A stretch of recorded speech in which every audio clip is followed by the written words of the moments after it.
क्या कर लोगे जनसंख्या नियंत्रण से? हर कोई चिल्ला रहा है जनसंख्या नियंत्रण पर कानून लाओ, कानून लाओ। चलो मान लिया कानून आ गया, क्या रखेंगे उस कानून में? क्या सामने वाले मानेंगे? जब ये बात नहीं उठी, जब 1956 में हिंदू मैरिज एक्ट बनाया गया, तब आपके मुंह सिले हुए थे क्या? जब आपसे ये कहा गया कि हिंदू सिर्फ एक विवाह करेगा, तब क्यों नहीं तय किया गया कि मुसलमान और बाकी धर्म के लोग इस देश में जो भी रहेगा वो सिर्फ एक ही शादी करेगा और उसके बच्चों की संख्या लिमिट होगी? मान लो तुमने 2 बच्चों का नियम बना भी दिया कि भाई हिंदू शादी करे या कोई भी शादी करे 2 बच्चे पैदा करेगा। अरे जो 4 औरतों से शादी कर रहा है वो तो 8 तो अपना पैदा करेगा, हमसे 4 गुने तो वैसे ही हो गए। फिर किस बात का रह जाएगा जनसंख्या नियंत्रण कानून? सबसे पहले जरूरी है यूनिफॉर्म सिविल कोड, अर्थात इस देश में रहने वाला हर व्यक्ति कानून के अंदर होगा, संविधान के अंदर होगा। देश का संविधान सभी के धर्म की पुस्तकों से ऊपर है। पहले संविधान, उसके बाद आपकी धार्मिक पुस्तकें आती है। जो संविधान को नहीं मान सकता वो इस देश की धरती पर है क्यों? वो यहाँ के सिस्टम में क्यों है? उसे निकाल कर वहां भेज दो जहां वो अपने धर्म को मान ले। यदि आपको हिंदुस्तान में रहना है तो आपको संविधान को मानना होगा और संविधान में जरूरत है ये तय करने की कि यूनिफॉर्मिटी के साथ सभी पर कानून लागू हो। और तुम क्या जनसंख्या की बात करोगे? एक बात मुझे बताइए, अब मैं जरा बाबा भवंडर की तरह बात करता हूं आपसे। तुम लोग ये कहते हो कि भाई हम दूसरों की जनसंख्या रोकना चाह रहे हैं और वो तो अपनी जनसंख्या नहीं रोकेंगे, तो तुम क्या कर लोगे? तुम्हारे अंदर दम नहीं 1 से 2 बच्चे पैदा करने का, क्योंकि तुम्हें वो औलाद चाहिए जिसके पैरों के नीचे मखमल हो और जिसके सोने के नीचे मखमल के गद्दे हो, जिसे सोने के लिए एयर कंडीशन चाहिए, जिसे चलने के लिए 50 लाख की गाड़ी चाहिए। तुम्हें सुख सुविधाओं के साथ खुद जीना है और अपनी औलाद को जिलाना है। तुम्हारी यही इच्छा हमारी जनसंख्या को रोक रही है। मुझे इससे आपत्ति नहीं है कि उनकी जनसंख्या कितनी है, मुझे आपत्ति इस चीज से है तुम्हें किसने रोका है? कितने लोगों को नेता बनना है? पता नहीं क्या आग लग रही है लोगों को। अरे भाई दूसरा तीसरा बच्चा पैदा कर लिया तो मैं चुनाव नहीं लड़ सकता।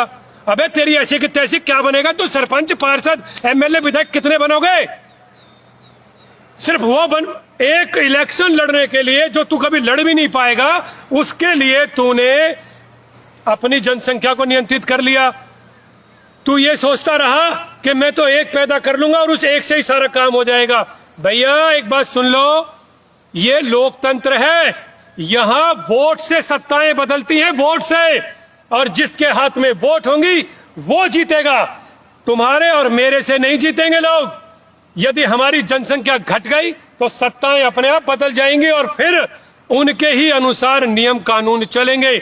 यदि सरकार लाना चाहती है तो पहले यूनिफॉर्म सिविल कोड लाए, उसके बाद जनसंख्या नियंत्रण कानून लाए, क्योंकि जनसंख्या नियंत्रण कानून बिना यूनिफॉर्म सिविल कोड के नहीं आएगा। और 1856 में पास हुआ हिंदू मैरिज एक्ट दोबारा से कंसीडर किया जाए, हिंदुओं को भी स्वतंत्रता दी जाए कि वो 1 से ज्यादा विवाह कर सके।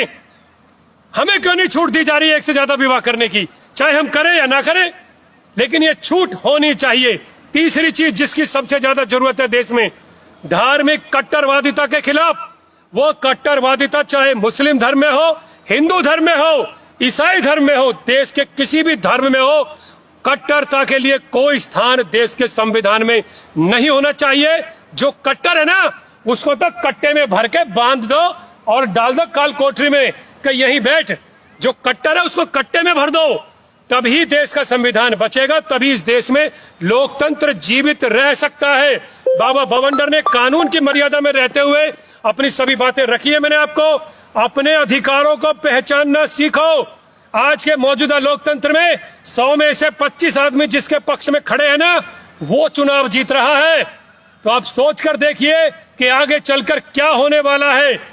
आपने देखा ना क्या हाल हुए बंगाल के चुनाव के बाद, और क्या हाल होगा जब योगी आदित्यनाथ यूपी में हारेगा। तब देखना कि क्या स्थिति 2022 के बाद बनेगी।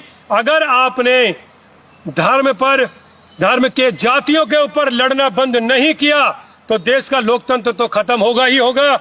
उल्टा सत्ताओं पर वो लोग बैठेंगे जो लोग चाहते ही नहीं कि देश के मौजूदा धर्म समग्रता के साथ रह सकें।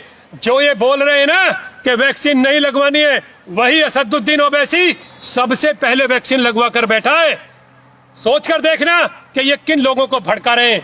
आप सभी ने बाबा बावंडर की सुनी, फिर से कह रहा हूं, आखिरी क्लोज करने से पहले कुछ भी करना, सबसे पहले यूनिफॉर्म सिविल कोड, उसके बाद जनसंख्या नियंत्रण। ये दो मुद्दे होंगे 2022 यूपी चुनाव के, और यही दो मुद्दे होने चाहिए 2024 चुनाव के।